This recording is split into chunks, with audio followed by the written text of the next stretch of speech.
আসসালামু আলাইকুম প্রিয় শিক্ষার্থীরা। প্রিভিয়াস লেকচারে আমরা যা পড়েছিলাম লিপ ইয়ার নিয়ে, আজকে আমরা পড়ব জিসিডি বা বাংলা বলা হচ্ছে গসাগু। গসাগু বা জিসিডি যদি আমাদের পড়তে হয়, তো আমাদের এই জিসিডি বা গসাগুর জন্য আমাদের কিছু ফর্মুলা আছে। তো আমাদের এই জিসিডি বা গসাগু নির্ণয় করার জন্য আমরা তিনভাবে করতে পারি: ফ্যাক্টরাইজিং, এলসিএম বা ফর্মুলা ইউজ করে। তো আমাদের যদি ফ্যাক্টরাইজিং বা হচ্ছে আমাদের যেটাকে বলা হয় উৎপাদকের বিশ্লেষণ, হ্যাঁ, উৎপাদকের বিশ্লেষণ। তো আমরা ধরে নিই জিসিডি বা এই গসাগু যদি বের করতে হয় আমাদের দুইটা নাম্বার লাগে, একটা লার্জ ধরে নিলাম 18 আর একটা স্মল ধরে নিলাম 12। তো আমাদের লার্জকে যদি আমরা একটু উৎপাদকের বিশ্লেষণ করি, কীরকম স্যার? 18কে আমরা কয়ভাবে ভেঙে লিখতে পারি? 2 × 3 × 3। স্মলকে আমরা কয়ভাবে ভেঙে লিখতে পারি? 12 ছিল, 2 × 3 × 2। আমাদের তাহলে জিসিডিটা কী হবে স্যার? জিসিডি হবে দুইটার দুইয়ের জন্য একটা 2, দুইটা 3 এর জন্য একটা 3, তাহলে হচ্ছে আমাদের 6। ঠিক আছে, আমাদের তাহলে জিসিডি হচ্ছে 6। যদি আমাদের এখন আমরা ওই এলসিএম পদ্ধতিতে করি, কীরকম? 18 এবং হচ্ছে 12 এর আমাদের সরল করলে কত আসে? আমাদের হচ্ছে 6 দ্বারা, বা আমরা এখানে যদি ফার্স্টে 2 দ্বারা দিই, 9 × 2 = 18, 9, আর এটা হচ্ছে 6। আবার যদি 3 দ্বারা দিই, 3 × 3 = 9, 3 × 3 = 9, 3 × 2 = 6।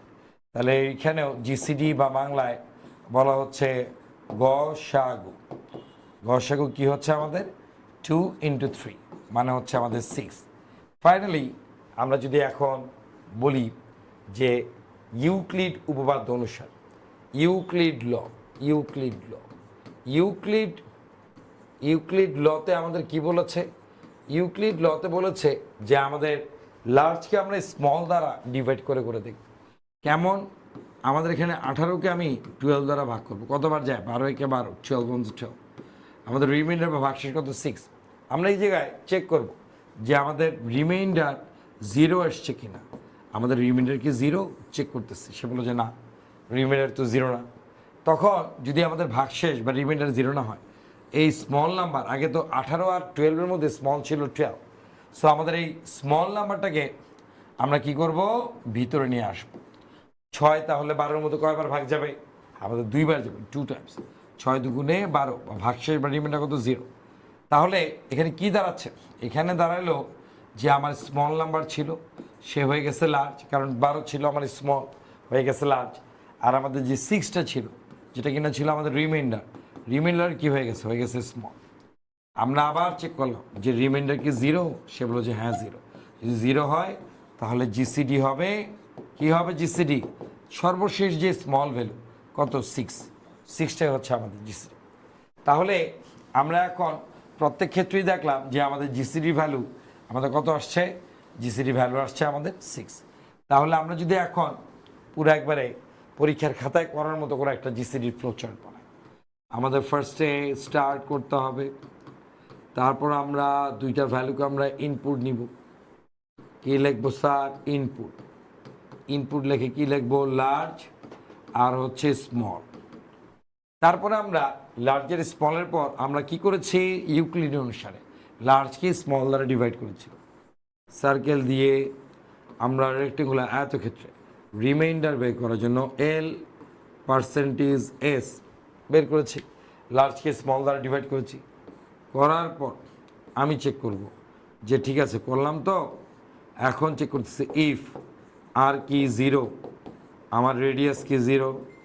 সে বলল যে না, নো। যদি নো হয় তখন আমাদের কি হবে স্যার? ওই যে বলেছি আমার কি রিমাইন্ডার কি 0 ছিল? সে বলল যে না। তবে যদি আমাদের ভাগশেষ রিমাইন্ডার 0 না হয়, আমি রিমাইন্ডারকে ধরে নিব স্মল। আমাদের রিমাইন্ডার হয়ে গিয়েছে স্মল, আর স্মলটা হয়ে গিয়েছে লার্জ, আমাদের লার্জ। তারপর আবার লুপ আকারে আসবে, এই যে আবার এখানে আসলো 12কে 6 দ্বারা ভাগ করলাম, আবার যাবে 2বার। যাওয়ার পরে বললাম যে আমাদের রিমাইন্ডার কি 0 আসছে? সে বলে যে হ্যাঁ আসছে। যদি ইয়েস বলে তখন আমরা কি করব? প্রিন্ট জিসিডি কত হবে sir? S, small number. Finally আমরা কি দেখাইলাম? এন্ড। এই হচ্ছে আমাদের কি জিসিডির ভ্যালু। এটা আমরা কিসের জিসিডি বের করলাম? আমাদের 2টা নাম্বারের জিসিডি বা গসাগু বের করলাম। তো আমাদের এই যে গসাগু বা জিসিডিটা বের করলাম, এটা বের করে আমরা কি করব? লার্জার স্মল বের করলাম। আচ্ছা, তো এখন আমাদের চলে যাব পরবর্তী লেকচারে।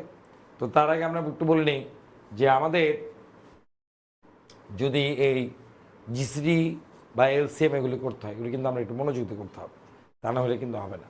প্রত্যেকটা টার্ম টপিক একটু ভালো মতো শিখবো।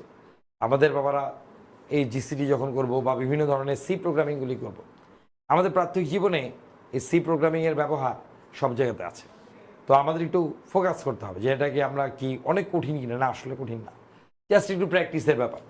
গদ বাঁধা সব মিলিয়ে 15 থেকে 20টা আইটেমের ফ্লোচার্ট বা অ্যালগোরিদম আছে, ওগুলি পড়লেই তোমরা হচ্ছে 60 থেকে 70টা 80টার মতো ফ্লোচার্ট তোমরা নিজেরাই করতে পারবা।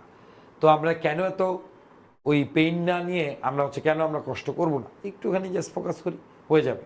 তুমি ফিজিক্স পড়ো, কেমিস্ট্রি পড়ো, ম্যাথ পড়ো, বাংলা পড়ো, বডিবার যাই পড়ো না কেন, তার থেকে কিন্তু আইসিটি অনেক সহজ। এবং এই যে আমাদের আইসিটিটা সহজ, এটাতে আমরা কি করতে হবে, আমাদের রিয়েল লাইফে আমরা কাজে লাগাতে পারবো। তো এই হলো আমাদের আজকের মতো। সো ধন্যবাদ সবাইকে, আসসালামু আলাইকুম।